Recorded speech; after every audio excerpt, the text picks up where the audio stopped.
A church full of grace. The News Church.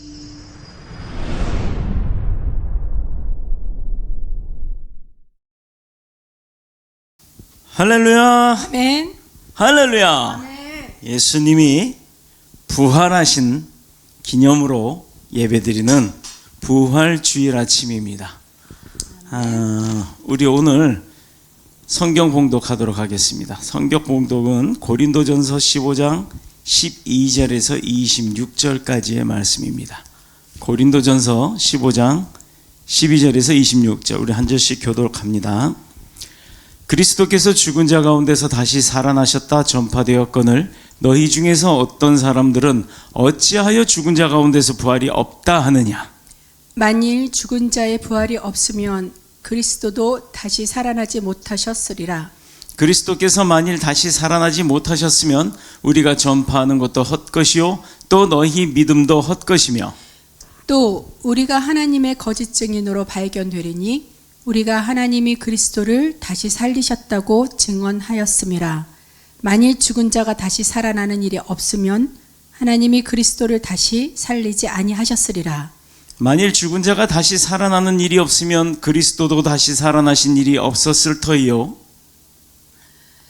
그리스도께서 다시 살아나신 일이 없으면 너희의 믿음도 헛되고 너희가 여전히 죄 가운데 있을 것이요 또한 그리스도 안에서 잠자는 자도 망하였으리니 만일 그리스도 안에서 우리가 바라는 것이 다만 이 세상의 삶뿐이면 모든 사람 가운데 우리가 더욱 불쌍한 자이리라. 그러나 이제 그리스도께서 죽은 자 가운데서 다시 살아나사 잠자는 자들의 첫 열매가 되었도다. 사망이 한 사람으로 말미암았으니 죽은 자의 부활도 한 사람으로 말미암는도다. 아담 안에서 모든 사람이 죽은 것 같이 그리스도 안에서 모든 사람이 삶을 얻으리라. 그러나 각각 자기 차례대로 되리니 먼저는 첫 열매인 그리스도요 다음에는 그가 강림하실 때에 그리스도에게 속한 자요 그 후에는 마지막이니 그가 모든 통치와 모든 권세와 능력을 멸하시고 나라를 아버지 하나님께 바칠 때라. 그가 모든 원수를 그 발 아래에 둘 때까지 반드시 왕노릇 하시리니 우리 함께 읽겠습니다. 맨 나중에 멸망받을 원수는 사망이니라. 아멘. 살아계신 하나님의 말씀입니다. 자, 우리가 오늘 기념으로 드리는 이 예배 주된 목표가 내용이 뭐라고요? 부활.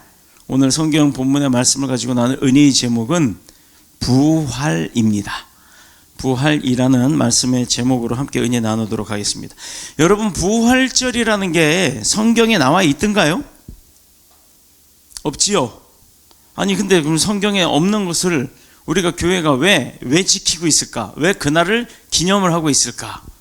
부활의 의미를 우리가 한번 되새겨보자라고 하는 것이지, 오늘이 부활하신 주님이 부활하신 날은 아닙니다.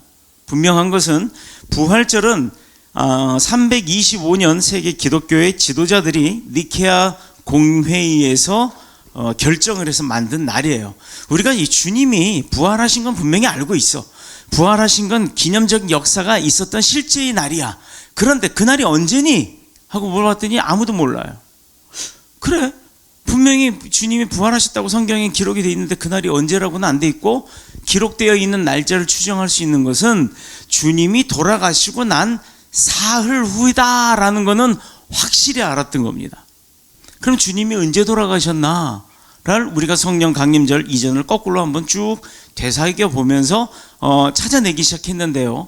그것을 기념해서 우리가 그러면 1년 365일 중에 어느 날 하루를 딱 정해서 그 부활주일로 정하자라고 돼 있어. 그러면 예수님이 태어나신 날처럼 우리가 성탄절처럼 12월 25일 하고 날짜를 딱 정해놓으면 좋잖아요. 근데 부활절은요, 여러분 잘 생각해 보시면 날짜가 바뀝니다. 그렇죠? 어느 날하고 정확하게 정해져 있지 않아요. 그 날짜가 바뀌는 거예요. 이 날짜가 바뀌는 이유가 있습니다. 자, 기독교에서 교회 행사로 크리스마스 이상으로 중요한 날인 이 부활절을 지키고 있는데, 그 부활절이 언제인지를 정확하게 모르는 이유가 바로 그거예요. 몇 월 며칠이 부활주일이야 라고 되어 있지 않기 때문입니다. 자, 물론 교회의 달력을 보면 표시가 되어 있으니까 그렇게 큰 문제가 되진 않아요. 그렇지 못한 경우에, 예를 들어 교회 달력이 아닌 일반 달력을 봤을 경우에는 가정에 교회에서 나눠준 달력이 아니라 일반 달력이 있으면 그 일반 달력에는 언제가 부활주일인지라고 기록이 되어 있질 않으니까 잊어먹고 사는 겁니다. 교회에서 광고해 주시기 이전에는 부활주일이 3월인가 4월인가 이렇게 되는 거예요. 아마 똑같은 마음을 공감하실 겁니다. 부활절이 언제인지 정확하게 아는 게 쉽지 않아요. 부활절이 언제로 정해졌는지는 이제 설명해 드립니다. 잊지 마세요. 그러나 꼭 외울 필요도 없어요. 중요한 거 아닙니다. 부활절은 매년 춘분, 봄의 시작과 더불어 봄의 정가운데라고 하는 그 춘분을 맞이하는 날을 기점으로 해서 날짜를 체크하는 거예요. 춘분이 지나고 난 그 첫 번째 만월, 그러니까 달이 꽉 찬 그 만월이 된 후에 찾아오는 주일을 우리가 기념으로 지키는 거예요. 부활주일로. 그러니까 여러분, 이 얘기는 곧 뭐냐면 오늘 저녁에 달이 딱 뜰 때 한번 보세요. 달이 초승달인지 상현달인지 하현달인지 아니면 보름달인지. 분명히 보름달입니다. 춘분을 지나서 만월이 된 그 첫 주일을 부활주일로 지키는 거예요. 자, 기독교가 다른 종교와 근본적인 차별을 가지고 있는 특징이 있는데 그게 뭔지 아세요? 예수 그리스도의 십자가 사건과 그 십자가에서의 고난과 그 고난 이후에 죽음을 맞이하신 예수님이 다시 부활하신 것을 우리가 기념적 사건으로 보고 있고 그 기독교의 종교적 그 근간이 되는 겁니다. 기독교 정신의 근간. 즉 부활을 이야기하지 않는 기독교는 기독교가 아니고 부활과 예수님의 재림을 이야기하지 않는 교회는 교회가 아니라는 거예요. 우리가 이거 잘 살펴봐야 됩니다. 가까운 일본에 가면 교회들이 참 많아요. 그런데 이 교회가 정식 교회인지 이단인지 아니면 교회가 아닌 다른 어떤 영업장소인지를 구분하는 방법이 있어요. 안 목사님 혹시 뭔지 기억나십니까? 이게 교회인지 아니지 똑같이 생겼으니까 알 수가 없는 거예요. 심지어는 술집도, 심지어는 예식장도 교회하고 똑같이 만들어 놓습니다. 자, 그런데 우리가 이 교회가 이단인지 아닌지를 찾는 방법이 있어요. 일본에서 어느 교회라고 다 그렇게 간판도 그렇게 되어 있다니까요. 그러나 분명한 것은 참된 교회이고 실제 교회가 이단이 아닌 정상적인 교회라 그러면 그 앞에 붙는 단어가 있어요. 그리스도 무슨 교회, 그리스도 영광교회, 그리스도 나니와교회, 그리스도 오사카 교회라는 등등의 앞에 꼭 교회 이름 앞에 그리스도가 붙어있는 교회가 정상적인 교회입니다. 왜? 예수 그리스도를 말하는 교회거든요. 자, 대한민국에는요. 대한민국 교회는 어마어마하게 많은 교회들이 있지만 그 앞에 구분할 수 있는 뭐가 있죠? 대한예수교 장로회, 대한예수교 감리회라고 하는 소속 단체가 기록이 되어 있는데 이제는 이것도 가짜가 있어요. 그럼 뭘로 그 교회가 참된 교회인지 복받는 교회인지를 알 수 있느냐? 교회에서 예수님 이야기를 하느냐, 복음 증거를 하고 있느냐, 부활 이야기를 전하느냐, 그것만 보면 우리가 알 수 있다는 겁니다. 예수 그리스도의 십자가의 고난과 부활이 중요하다고 했어요.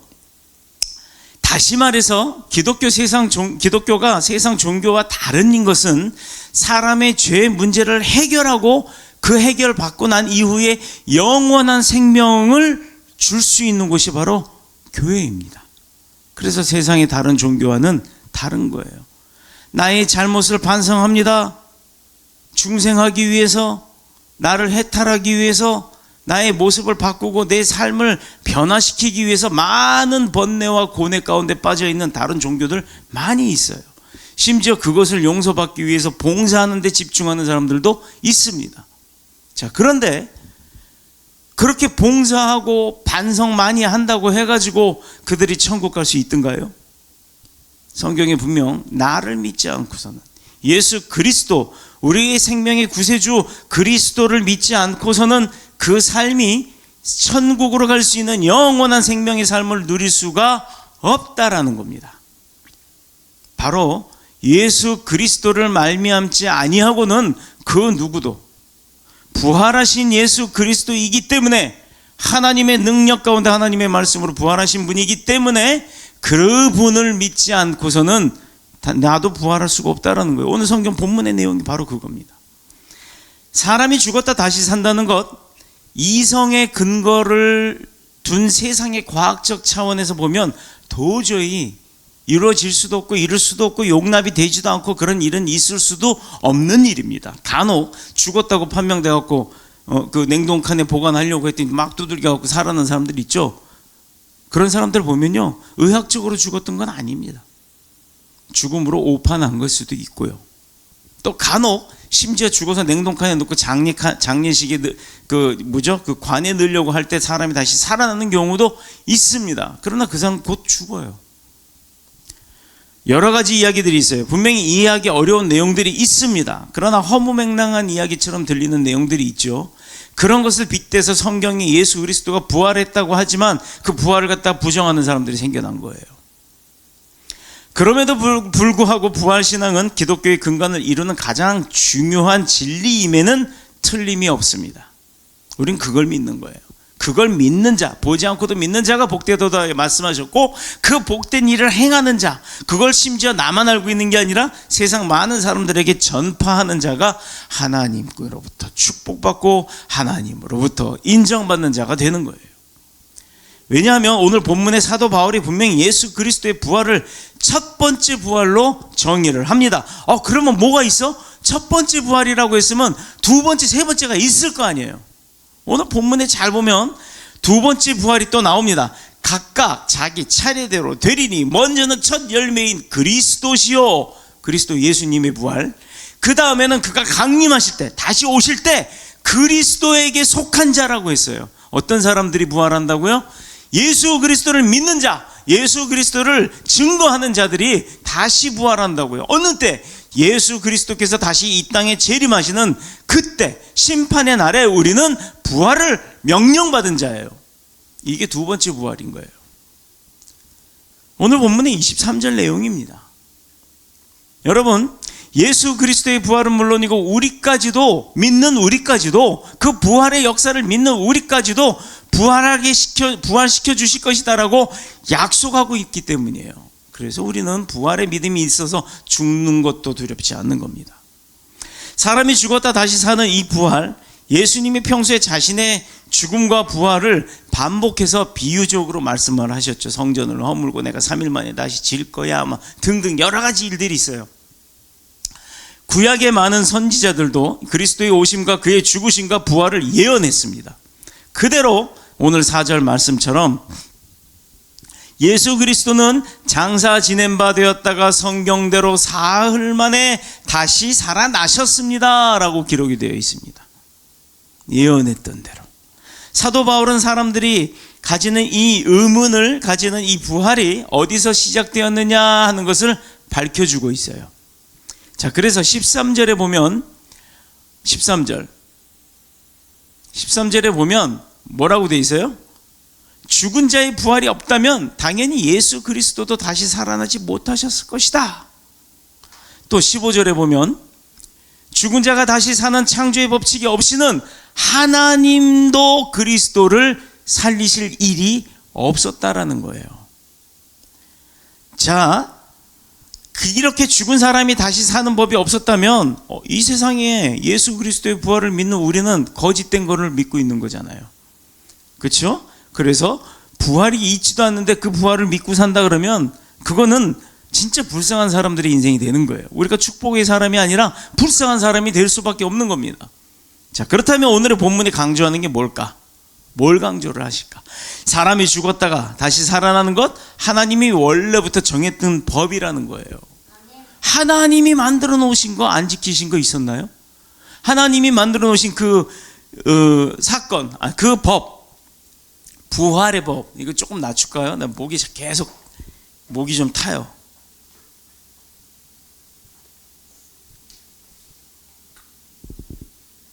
하나님이 사람을 창조하실 때 처음에는 죽음이 없는 존재로 분명히 만드셨습니다. 기억나실 거예요. 창세기를 보면. 죽지 않게 만드셨어요. 그러나 욕심에 이끌려 마귀의 유혹에 뭐가 빠졌지? 누가? 아담이 빠졌어요? 하와가 빠졌어요? 하와가 빠졌습니다. 하와가 귀가 얇아요. 사탄의 뱀의 계략에 빠져서 선악과를 먹지 말라고 했는데도 아담은 그걸 지켰단 말이에요. 남자들이 한번 뚝심 있게 지키기 시작하면 남자들은 변치 않아요. 거의 뒤죽박죽 막 교회도 옮기고 뭐 내가 이랬다 저랬다 하는 인간들, 그 남자도 아닌 거야. 그래서 남자는 남아일은 중천금이라고 그러잖아. 말 한 번 뱉었으면 지켜야지. 그런 남자들이 하나님의 명령대로 순종하고 살 때 하나님이 그 남자를 위해 만든 하와가 변질이 된 거예요. 이게 성경의 논리입니다. 그걸 잘 지켜보고 그대로만 살면요, 가정도 행복하고요, 집안이 행복하면 일도 행복하고 그 일도 다 잘 되는 거예요. 그래서 우리 한국에도 이런 말이 있죠.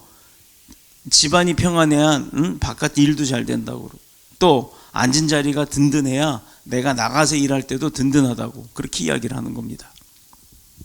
하나님이 사람을 창조하실 때는 분명히 죽음이 없는 존재로 창조하셨는데 사람의 유혹이, 욕심이 마귀의 유혹에 넘어가서 타락을 하고 그리고 하나님을 떠나게 됐죠. 왜? 하나님처럼 되려고 했다가 될 수도 없으면서. 그래서 죄가 세상에 들어왔고 그 죄가 사람들을 죽음에 이르도록 만들었다는 거예요. 즉 죄는 사망을 이끌어낸다는 겁니다. 그렇다면 사람의 죽음은 어디서부터 시작했나? 시작이 된 게 어디서부터냐? 바로 죄를 범한 그 사람의 원흉이에요. 원죄. 그래서 아담으로부터 시작됐던 그 죄가 지금까지도 물려왔고 예수 그리스도를 통해서 그 죄를 사해 주심으로 말미암아 우리가 하나님과의 관계를 다시 회복하게 되었던 겁니다. 자, 21절에 사망이 한 사람으로부터 말미암았으니 죽은 자의 부활도 그 한 사람으로부터 말미암는다. 자, 그렇다면 처음에 죽은 게, 사망을 얻게 된 게 아담으로부터, 한 사람으로부터 시작됐죠. 그런데 그 한 사람의 죄 때문에 누가 그 죄값을 치렀어요? 예수 그리스도가 죄값을 치르고 부활하셨죠. 그렇기 때문에 그런 한 분, 예수 그리스도 한 분 때문에 우리도 부활을 얻게 되었다라는 거예요. 사람이 죄 때문에 죽는다면 당연히 그 죄가 해결되면 죄는 사라지겠죠. 다시 사는 건 당연한 겁니다. 하나님의 법칙이었으니까. 그러나 우리는 너무 오랜 역사를 통해서 또 사람은 죽고 죽으면 끝이다라는 것을 기억하고 그것에 두려움을 갖고 살다 보니까 이 세상은 한 번 살고 사람이 죽으면 끝이야 라는 생각이 팽배해진 거예요. 원래대로라면, 그거보다 그 원천적인 생각을 해 찾아본다면 우리는 원래 죽지 않는 존재였던 겁니다. 사람은 죽고 죽으면 끝이라는 잘못된 현상과 관념에 사로잡혀 부활 사건을 그래서 불신하게 된 거예요. 이것도 보면 사탄의 계략인 겁니다. 과연 예수 그리스도는 십자가의 죽음을 겪고 난 이후, 그 십자가 죽음 이후 3일 만에 무덤의 문을 열고, 돌무덤의 문을 열고 다시 부활하셨던 거예요. 살아나셨던 거예요. 역사적 사실로서 수많은 사람들이 이것을 증거합니다. 본 사람들이 증거를 했기 때문에, 수많은 사람들이 봤고 그걸 증거했기 때문에 이렇게 전 세계 사방팔방으로 다 퍼져나간 거예요. 그걸 아셔야 되는 거예요. 소문도 잘 퍼져나가요. 근데 소문은 그 라인을 타고만 갑니다. 그런데 진실은요, 이게 진실이고 보았던 사람들이 가만히 있냐고요. 그것도 사람이 죽었다 살아나는 일을 본 사람들이 그걸 어떻게 보고 가만히 있겠어요? 전할 수밖에 없는 거죠. 그게 누구한테만 전합니까? 다 전하는 거예요. 그러니 한 곳에서 시작됐던 그 사건이 전 세계 지구를 한 바퀴 다 돌아갈 만큼 많은 나라에 이렇게 전달이 되어지고 지금까지도 이어져 오는 겁니다. 이것만 봐도 뭐가 진실인지를 알 수 있는 거예요. 그 중에 가장 확실한 증거는 성령님께서 오늘 우리 안에 감동으로, 우리를 마음을 움직임으로 이 사실을 믿고 우리 입술로 내가 부활하신 예수 그리스도를 나의 구세주로 모십니다라고 고백할 수 있게 만들어 주시는 겁니다. 예수님은 부활하신 후에 40일을 세상에 계셨어요. 그리고 다시 승천하셨습니다. 근데 그 40일 동안 제자들을 찾아다니셨고 수많은 사람들을 만나서 예수 그리스도께서 부활하셨던 것을 증거했던 겁니다. 이게 고린도전서 15장 5절에서 8절 사이에 나오는 내용이에요. 부활의 이른 아침에 막달라 마리아와 또 다른 마리아에게 나타나셨고, 첫 번째. 두 번째는 베드로에게 나타나셨어요. 그리고 낙심하여서 엠마오로 내려갔던 제자들에게 나타나셨고, 그리고 의심이 많은 도마 앞에도 나타나셨습니다. 오죽 의심이 많아서 그 지랄을 했냐고요. 손가락질을 쑤셔보고. 못자국 난 창자국, 손과 창자국, 옆구리 다 그럼에도 불구하고 보여주셨어요. 얘는 봐야 믿으니까, 찔러봐야 믿는 애니까 그래 찔러봐 하고 내 보여주셨던 겁니다. 주님이 그런 분이에요. 의심 많은 도마도 사랑하셨기 때문에. 그러니 의심 많고 부활을 부정하고 교회를 부정하고 안티기독교인이 된 여러분들도 예수님이 사랑하고 계시는 거예요. 빨리 돌아서 오셔야 됩니다. 본문 6절에 보니까 500여 명의 사람들에게도 부활하신 자신의 모습을 보여주셨다라고 했어요. 나타내셨다고 하셨습니다. 그러면 12제자만 아는 게 아니잖아요. 12이 아니지, 이제 11지. 하나는 죽었으니까. 11의 제자와 그 위에 수많은 사람들에게도 보여주는데, 그 사람들이 전 세계 방방곡곡으로 다 퍼져나가면서 내가 봤어, 죽었던 사람 다시 살아난 거. 최소한 511명은 봤다는 얘기 아닙니까? 에? 그 사람들이 전한 게 지금 전 세계 한 바퀴 다 도는 거예요. 그리고 제자들과 해변에서 식사하시며 생선을 잡아서 함께 잡수시기까지 했어요. 아니, 죽은 유령이나 환상이 나타났다 그러면 그거 생선 먹을 수 있냐 이 말이에요. 찔렀는데 만져지겠냐 이 말입니다. 이것은 예수 그리스도의 부활은 물론이고 부활을 목격하고 증거를 들은 모든 사람들에게도 예수 그리스도를 믿게 하려고, 부활하신 것을 믿게 하시려고 40일 동안 일하신 거예요. 3년 된 공생애보다도 더 짧은 40일 동안, 그보다 더 짧은 3일 동안 예수님은 모든 걸 다 이뤄내셨던 겁니다. 그러나 부활은 예수 그리스도를 믿고 따르는 자들만의 것이 아니라는 걸 우리가 기억을 해야 돼요. 믿고 따르는 자들에만 부활이 있는 게 아니에요. 부활의 종류는 두 가지가 있다 그랬어요.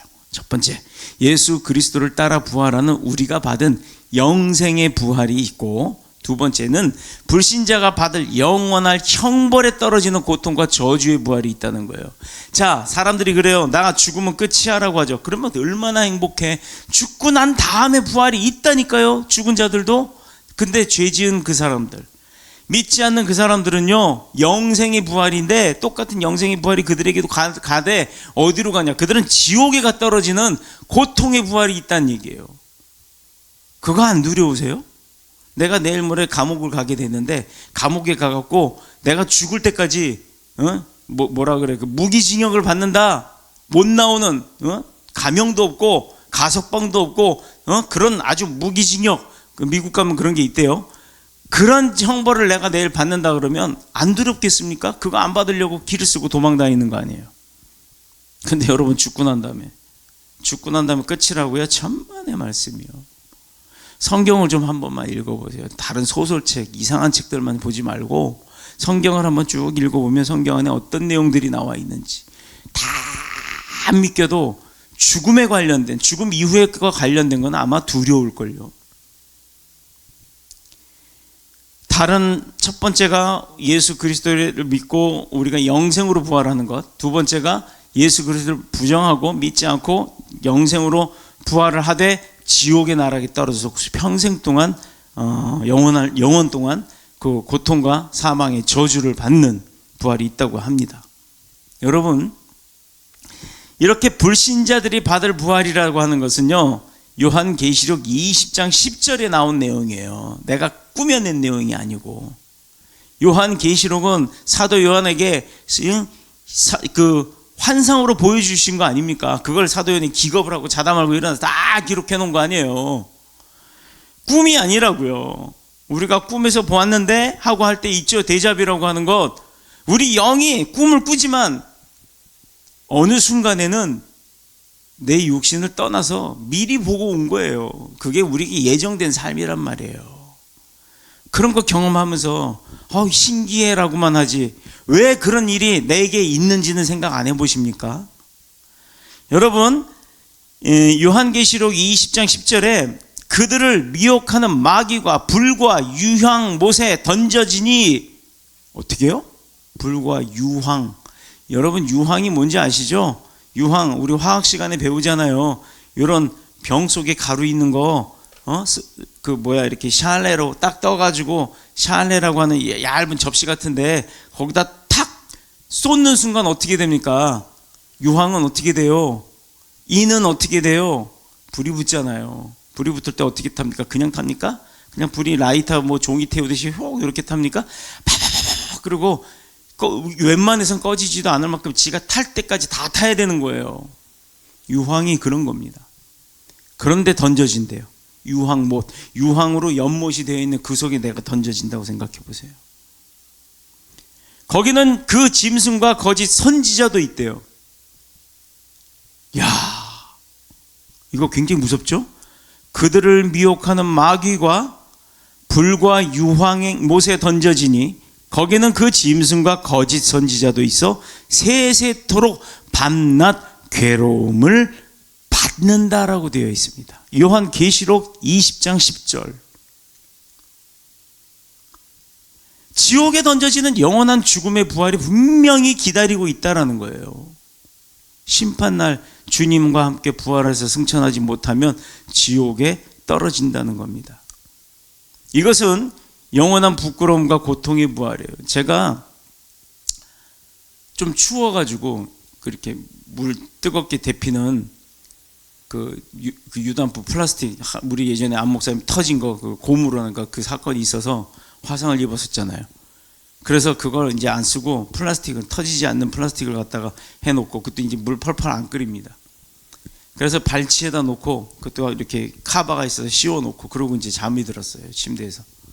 근데 아침에 일어났는데 발 뒤꿈치가 자꾸 아픈 거예요. 그래서 봤더니 발 뒤꿈치가 엄지손가락만하게 이렇게 물집이 이렇게 올라오더라고요. 아, 불사. 저온 화상이라는 게 있대요. 물에 직접적으로 그렇게 닿지 않아도 어느 정도 뜨거운, 체온보다 뜨거운 곳에, 그러니까 한 곳에다 계속 집중적으로 그게 살이 다 있으면 그곳에 화상을 입는 게 저온 화상이라고 합니다.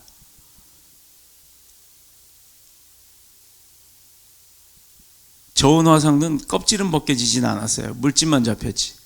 얼마나 아픈지 몰라요. 몇 주간을 걷을 때 발이 아파갖고 막 쩔뚝거리기도 하고 그랬습니다. 이제 아물고 있어요. 근데 보니까 안에가 까맣게 괴사가 되어 있더라고요.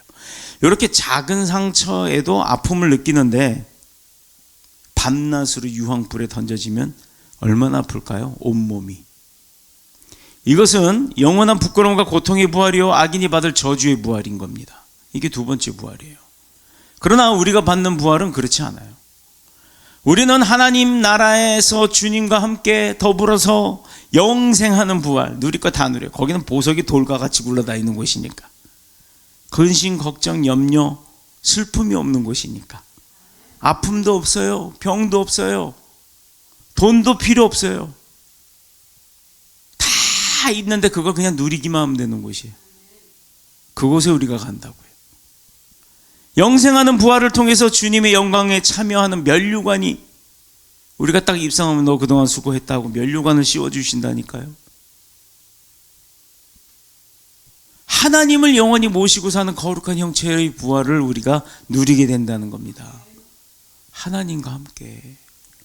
여기서도 대통령 옆에만 오면 그냥 쫓아가서 악수 한번 해보려고 개 난리를 치고, 누구 좀 돈 많은 사람이 있으면 그 사람하고 밥 한번 먹는데 몇백억씩 막 그거 돈 들인다고 개 난리를 치면서, 우리 공짜로 얻은 하나님 앞에 가서 하나님 모시고 사는, 어떤 게 더 중요하고 어떤 게 더 부러운 겁니까? 그래서 사도 바울은 이 부활을 가리켜서 고린도전서 15장 42절에서 44절에 이렇게 이야기를 합니다. 죽은 자의 부활도 그와 같이 썩을 것을 심고 썩지 아니할 것으로 다시 살며, 욕된 것으로 심고 영광스러운 것으로 다시 살며, 약한 것으로 심고 강한 것으로 다시 살며, 육의 몸으로 심고 신령한 몸으로 다시 산다라고 고백이 되어 있어요. 그렇다면 이 두 가지의 부활의 차이는 뭐냐? 요한복음 5장 29절에 나와 있습니다. 선한 일을 행한 자는 생명의 부활로. 그렇다고 맨날 선한 일만 하자는 게 아니에요. 믿음 생활 잘해야 됩니다. 악한 일을 행한 자는 심판의 부활로 나오게 된다, 이 말입니다. 요한복음 5장 29절. 그렇다면 선한 일은 뭐고 악한 일은 또 뭘까? 자, 선한 일이란 예수 그리스도를 믿고 나의 구주로 고백하는 거예요.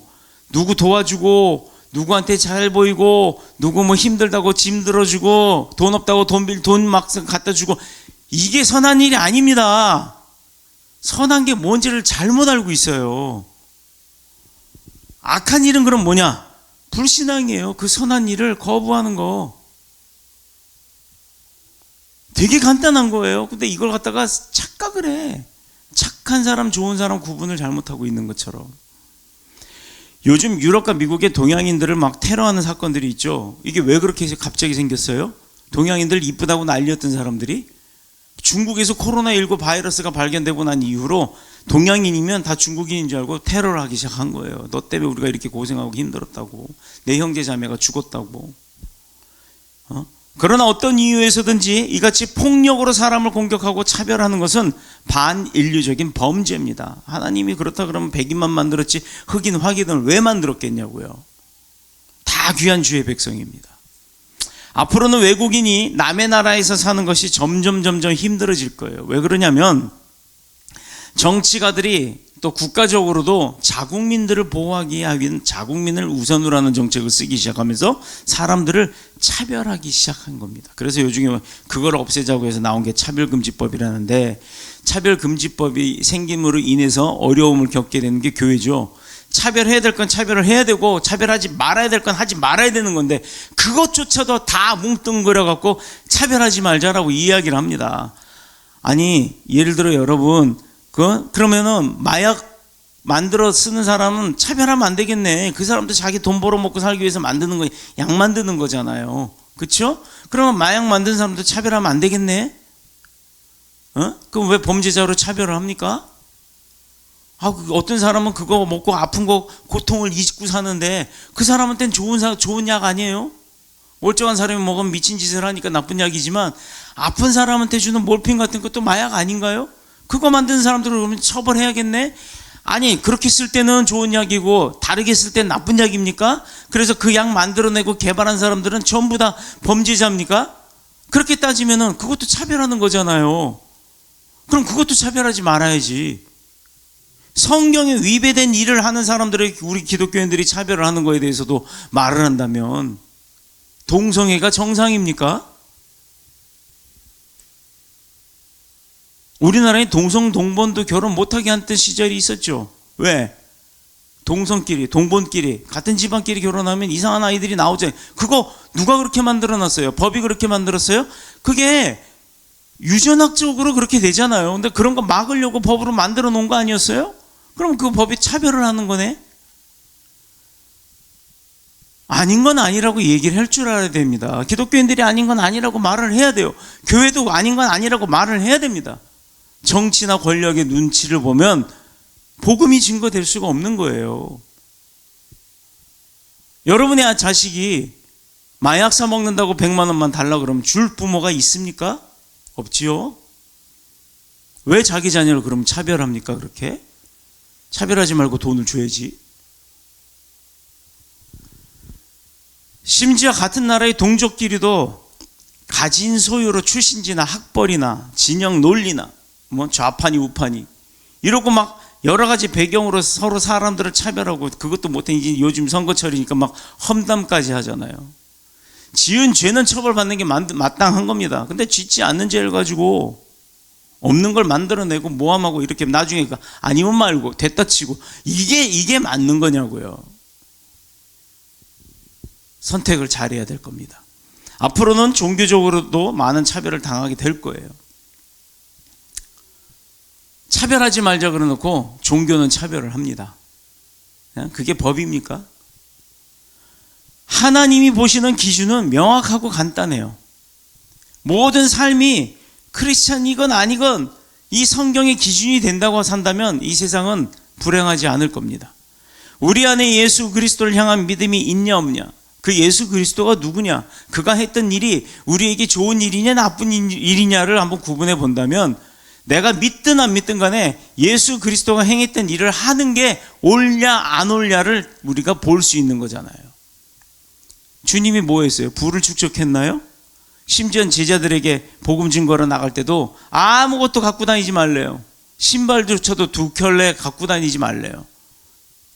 요즘으로 말하면 버스카드 모자랄까봐 신용카드 갖고 다니지 말라는 거예요. 이랬던 분입니다. 그분이 왜 죽임을 당해요? 뭔 죄를 저질러서? 모함 때문에, 시기 때문에, 기득권 때문에. 요즘 세상 사람도 그렇게 살지 않습니까? 우리 안에 예수 그리스도를 향한 믿음이 있냐 없냐 차이. 이건 크리스찬들의 이야기고, 크리스찬이 아닌 비크리스찬들이, 불신앙인들이라면 그들이 믿든 안 믿든 그걸 떠나서 믿으면 더 좋고, 안 믿더라도 예수님이 살아왔던 행적을 본다면 잘못된 게 뭐가 있어요? 없지요. 이 사람에게 무슨 과거가 있었냐를 묻지 않는 겁니다. 이 사람의 무슨 공로나 자랑이 있느냐 따지지 않습니다. 취업할 때도 요즘 그렇죠. 학력 파괴. 요즘 나가면 웬만하면 다 대학 졸업이에요. 그러다 보니 이제 대학을 차별을 하죠. 서울에 있는 사대문 안에 있는 대학이냐 지방대학이냐. 그랬더니 요즘 지방대학이요, 이제 전문성을 갖고 아주 전문적인 사람을 길러내기 위해 뭐 폴리텍 대학 뭐 이런 식으로 그 기술 분야 하나만을 들고 파는 대학들이 나오기 시작해서 거기 나오면 와, 실력이 서울대 나온 사람보다 좋아요. 어? 그러니 그 사람 스카우트 되잖아, 졸업하기도 전에. 왜 그래요? 다 대학 나온 사람 똑같지 않아요? 근데 어떤 데 보니까 대학은 안 나왔어. 근데 현장에서 잔뼈가 굵었어. 내가 실무진에서 이제는 어떤 사람은 명장이라고 하는 사람들 있잖아요. 딱 소리만 들어도 이게 무슨 문제가 있는지를 알아내는 사람이 있다면, 자동차를 그렇게 해서 수리한 사람이 있다면 자동차 제조회사에서 그 사람들 스카우트 안 해갑니까? 해가죠. 학력이 중요하지 않은 세상이 됐던 겁니다. 지금은. 사람이 정직하고 의로운가 아니면 죄가 많고 허물이 있는가를 묻지도 않아요. 이 사람이 어디 출신이고 어느 민족, 무슨 언어를 쓰느냐 묻지 않아요. 이젠 영어 공부 안 해도 돼요. 이거 얄랄랄라 했더니 뭐 알아서 따따따따 자기네 말로 나오잖아요. 요즘 이런 세상입니다. 심지어 한국말로 얘기해도 그 영상 컴퓨터가 영어면 영어, 이러면 이런 식으로 입 모양까지 다 바꿔주는 세상이에요. 하나님이 보시는 것은 오직 한 가지, 그 사람 안에 믿음이 있냐 없냐를 보는 거예요. 돈이 있냐 없냐, 권력이 있냐 없냐가 아니에요. 왜 교회에 와서 나는 힘들게 살고 나는 뭐 헌금도 못하고 하니까 주눅 들어 삽니까? 그럴 필요 없다고요.